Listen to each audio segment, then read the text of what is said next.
Good evening, afternoon, night, morning, whenever you find a way to watch this podcast. It's me, Omar Shan Borja. And at this point, at the time of release, we're at week 3 of the college football season. It already seems like it's going by so fast with 2 complete weeks.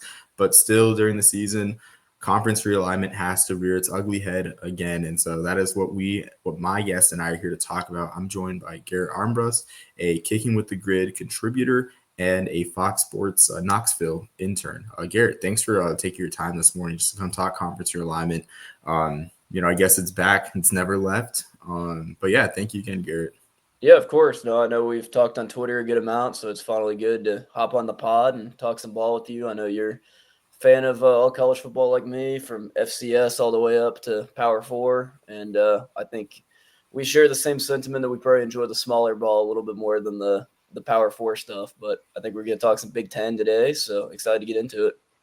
Yeah, absolutely. I mean, like the FCS Group of Five and even, and subdivision one levels have more heart. And that's where the true, I always say, heart of college football, the true kind of look into the past of college football is. So you're absolutely right. And I mean, you're showcasing a lot of Group of Five guys on your page too. I mean, a lot of performances I missed, honestly, in the past week. So I really appreciate you for that.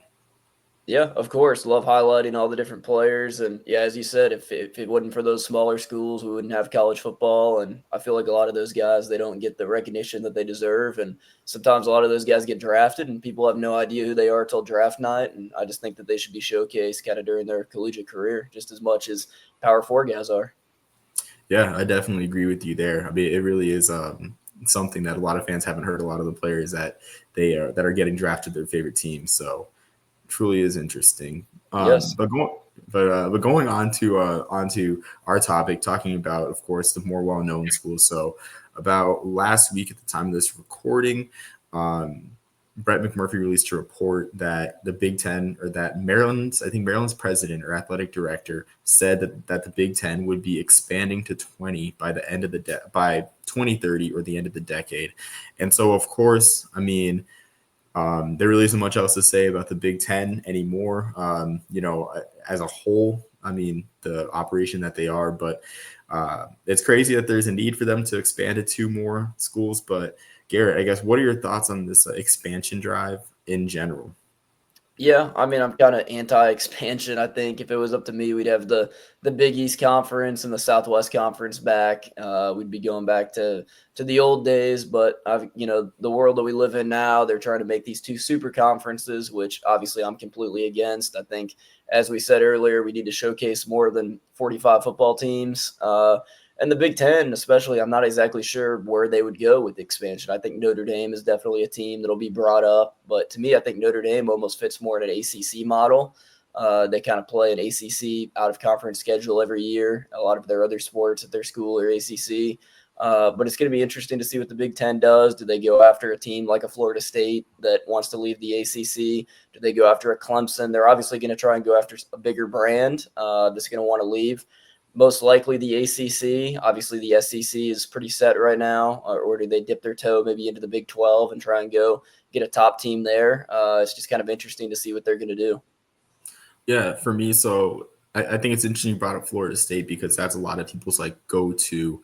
But of course, the Big Ten loves their academics, and it's kind of oxymoronical for them to talk about academics when this is really a move that's fueled by television. So the names that come to mind first for me are North Carolina and Virginia. I mean, and plus that's kind of, not that the geographic footprint really means anything anymore, but aside from the West Coast schools, like Virginia and North Carolina kind of fit more into that profile than Florida State would, even though Florida State has the biggest upside and the biggest football reputation of any Big Ten candidate, along with Clemson maybe. But I think the academics, I'd have to check. I'm not spun up on who's R1 and who's R2, I guess, or who's an AAU institution. I didn't look at the AAU institutions before that, but that's who I am thinking first. But again, like you said, at some point, it's too much, and I think we've already reached that point where the Big Ten, I mean,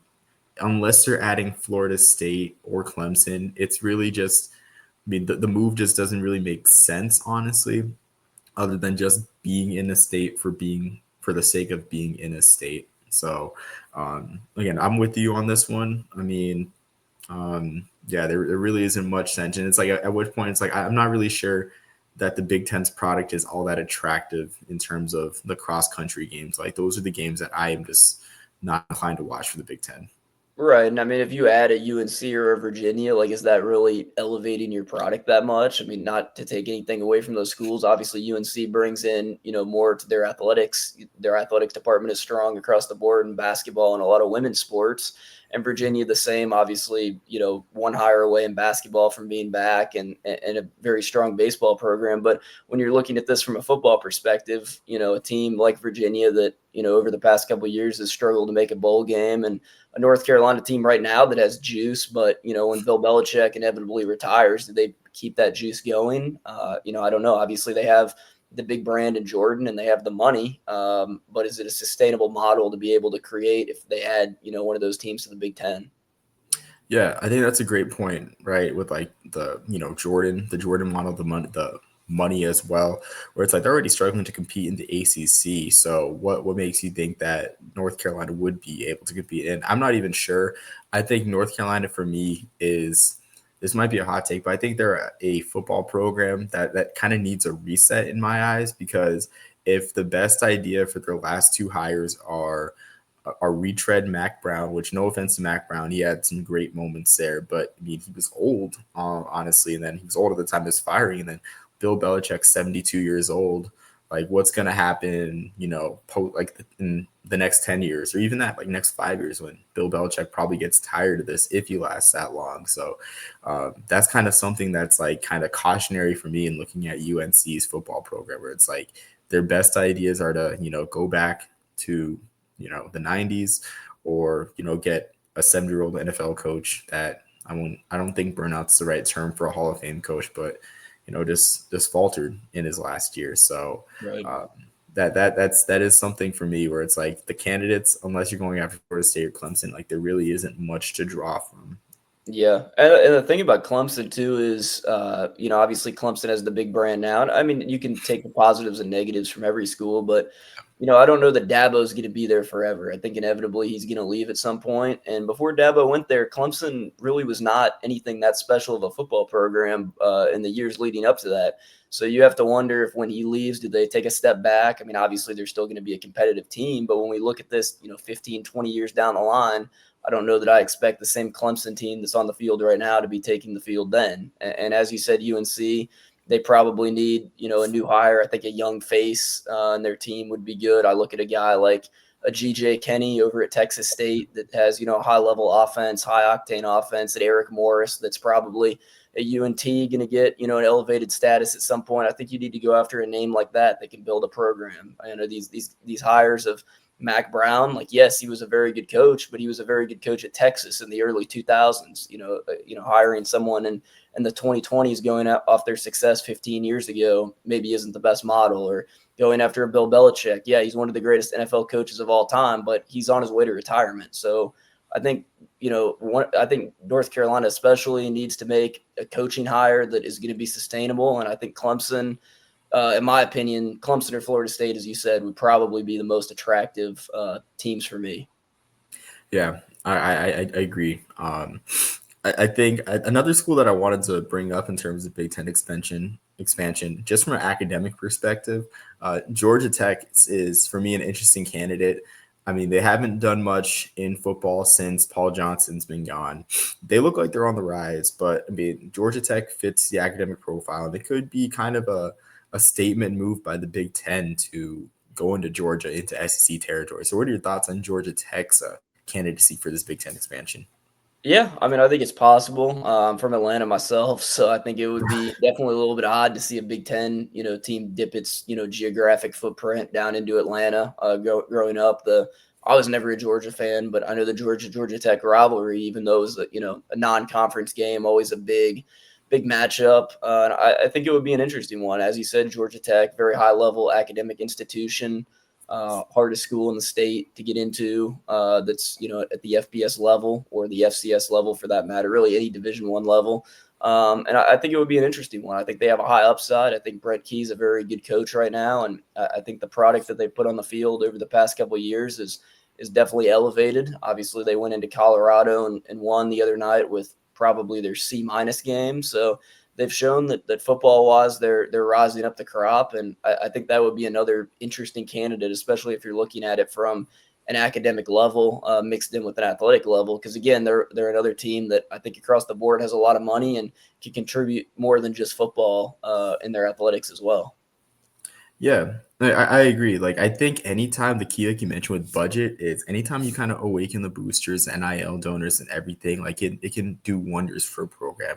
Call it the SMU effect, if you will. And maybe that's what Georgia Tech needs a few seasons under Brent Key to like rejuvenate the donors and everything. I still think it's unlikely, but in terms of when I think of the Big Ten, I think of the Big Ten, of course, as an like academically inclined Power Four conference, and so Georgia Tech, of course, comes to mind. Um, with that, I guess with all these ACC teams we're mentioning, I guess what do you see happening to the ACC if they lose a couple teams? Do you see a mass exodus, or do you just see the remaining schools kind of just hunker down if they lose just two? Yeah, I mean, I think if they lose just two, they could probably sustain it. But at the point, if you lose Clemson and FSU, you're probably inevitably going to lose Miami. You're probably inevitably going to lose North Carolina, Virginia. So then, what do you do? Do you dip into the G5 and go get, an ECU or somebody like that? Or does the conference kind of just explode all over itself? And I hope that that doesn't happen because the ACC, I saw a stat the other day, I think like two of the top three games this week, were ACC teams. Obviously, the Miami Notre Dame game and the Clemson LSU game, and those it's a good conference. I mean, SMU was in the playoff last year. Clemson was in the playoffs last year. Miami hovered right around the playoffs last year. Like they're exciting teams, and I don't want to see that conference just self implode over itself. But if you lose, your top two or three institutions in your conference, I think it is tough to keep the conference going when a lot of the schools left are, consistent 7-5, 8-4 football programs that don't really have a shot at the college football playoff. I think it would just be a tough situation for that conference to be in. Yeah, I would agree. So like, I'm not as much a ACC doomsday person. So I agree partially with that. Like for me, the math, I think like there seriously can't be that many schools leaving that would make the conference not viable. Like at most, like looking at like you said, Miami, and the others leaving, like I see maybe like 4 or 5 schools leaving them at around 12 potentially. Right. Which at that point too, it's like you can either stay at 10, but I mean, size matters nowadays in conferences. So I do think that they would backfill with the American.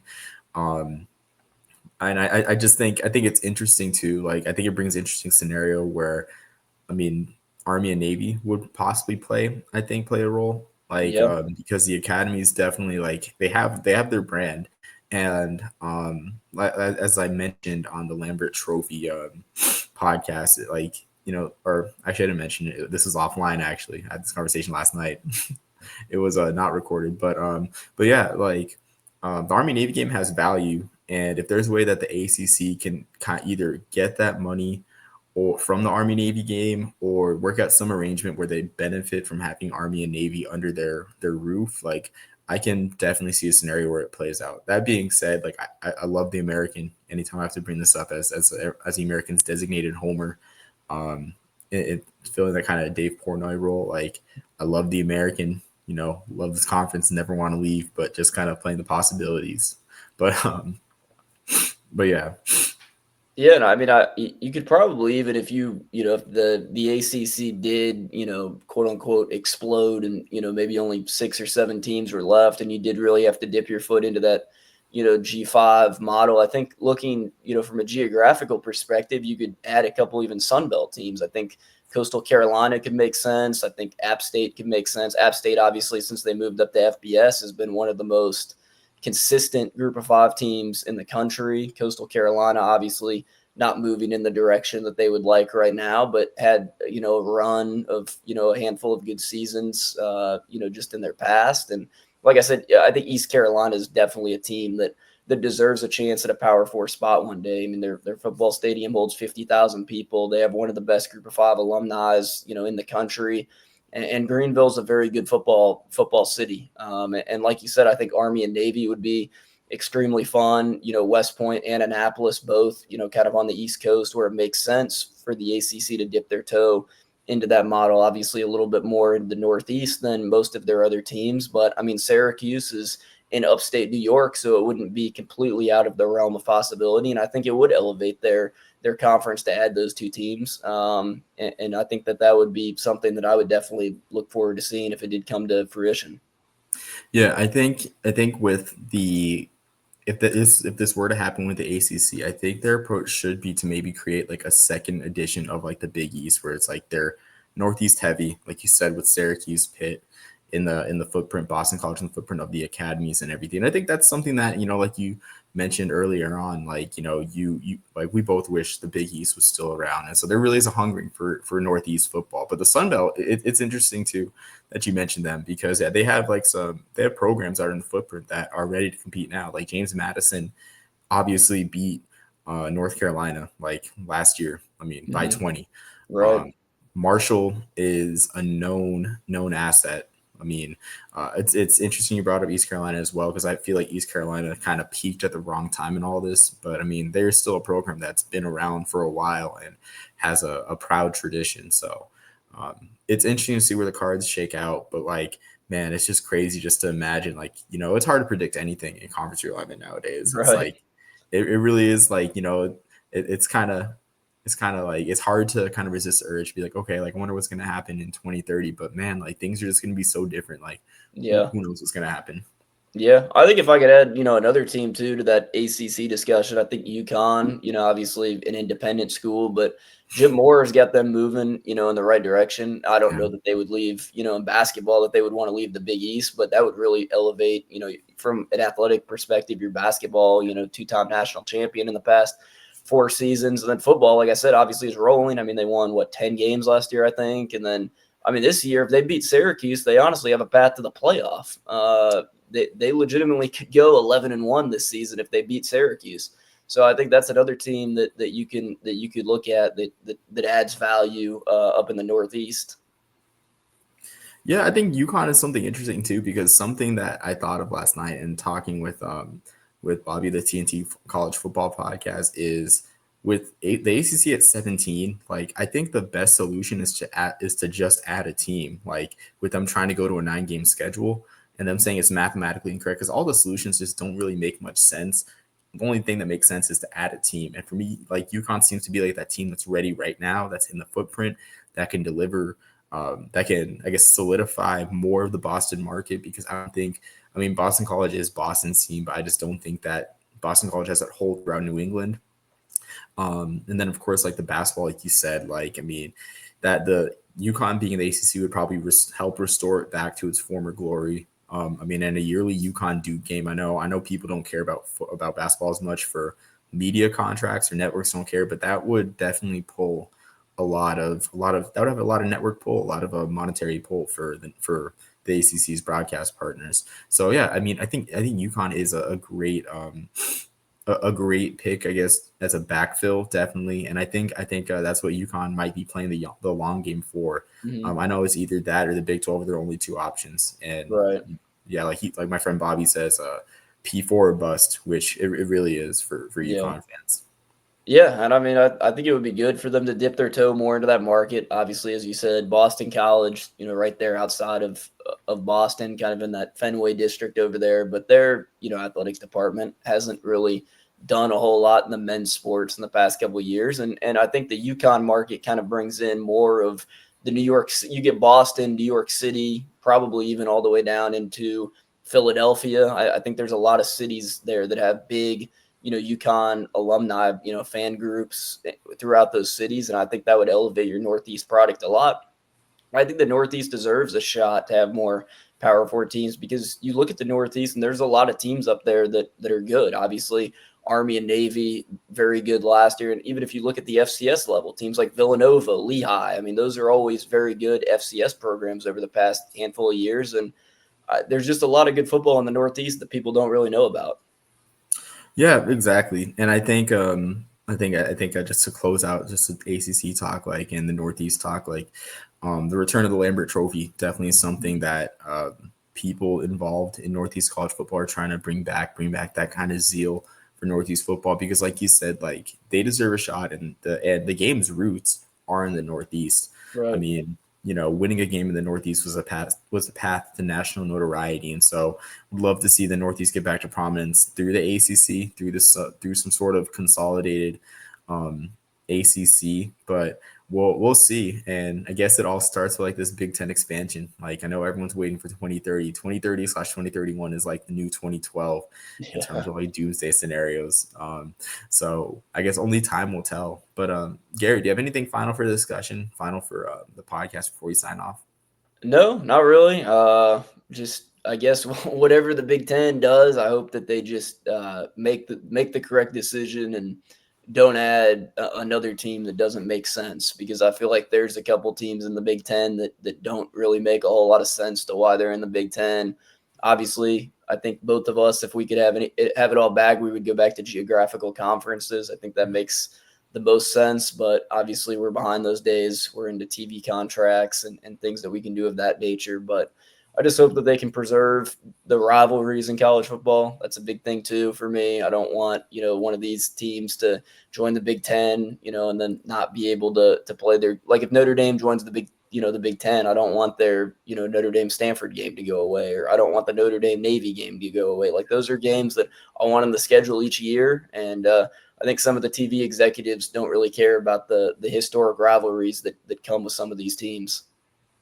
Yeah, I would agree. Like it is sad. Like, and for me, that's a concern for me as a Service Academy fan, where it's like, man, like, will there ever be a point where Notre Dame Navy won't be viable? I know Notre Dame says that they have a lifetime contract with the Naval Academy after the Navy set up an officer program with Notre Dame to save the college. But yeah, like you said, like I mean, no, like we just as college football fans, like, we just can't really afford any more rivalries being lost just for the sake of money. Um, and it truly is disheartening. Like, so even rivalries that like we never thought would leave, the landscape, like Notre Dame USC, and it's not even through the fault of conference realignment. It's just the fault of the refocusing of college football to focus on the playoff and have an Right. easier schedule. So it truly is a shame. And I mean, I just wish the best for all of our rivalries, like you, Garrett. But yeah, like thanks again, Garrett. I really appreciate you joining. Yep, I of know you got to course. get to class. Looking forward to doing this again with you sometime, and really enjoy your work. Um, but until next time, everyone, thank you for joining. Hope you aren't tired of the conference realignment talk. And until next time, Lord bless you and keep you, make his face shine upon you, be gracious to you, and peace, love, and soul. Burger Popper.